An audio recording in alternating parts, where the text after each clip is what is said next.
Marami ang nakapansin na mukhang nagiging maayos na ang kalagayan ni Chris Aquino dahil nararanasan na nitong makapasyal ulit at makalabas ng kanyang tahanan, lalo na kung may importanteng okasyon na dapat puntahan. Sa isang photo ay spotted si Chris at makikita din na kasama niya ang dalawang anak na sina Joshua at Bibi. Pumunta sina Chris para sa intimate at simple birthday celebration ng celebrity hair and makeup artist na si Jonathan Velasco noong nakaraang September 25, 2025. Ang nakakatuwa pa, ito ang surprise birthday gift ni Chris para kay Jonathan na nangyari sa isang restaurant sa San Juan.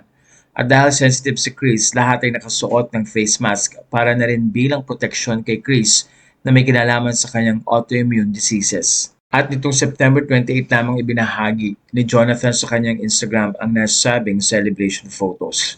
Sa caption ay sinabi niya ganito, "A huge thank you to the Aquino family for making my birthday so special. Love you po Madam Chris, Josh, and Bimbi. Hashtag birthday surprise, hashtag special day."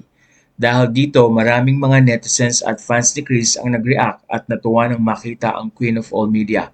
Ayon sa kanila, "Thank you so much for sharing your photos with Miss Chris Aquino. It truly makes me happy to see her looking well and out of the hospital. Wishing you a very joyful and blessed birthday."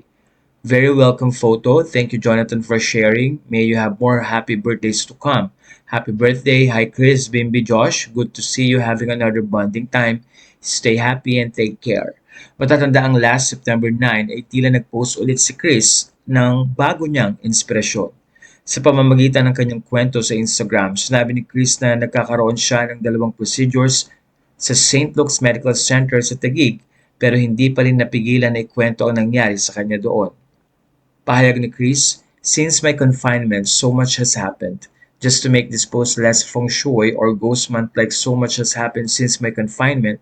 For example, someone I loved and broke my heart because he left me when my health issues were getting worse. I don't know how he knew where to find me. But about 10 days ago, he surprised me. He said he wanted to see how I was, and a few days after, via text, he apologized several times. We know why we aren't meant for each other because mine is a lifelong battle. Autoimmune has no cure. His fulfillment comes from working with communities and going all over the Philippines."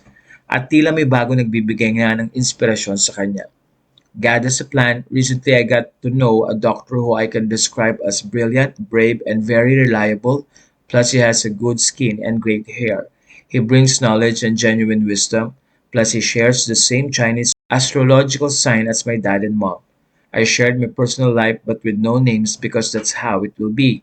Please pray for all those doing their best to keep Bim and Kuya Josh, Mama, strong enough to start her physical therapy."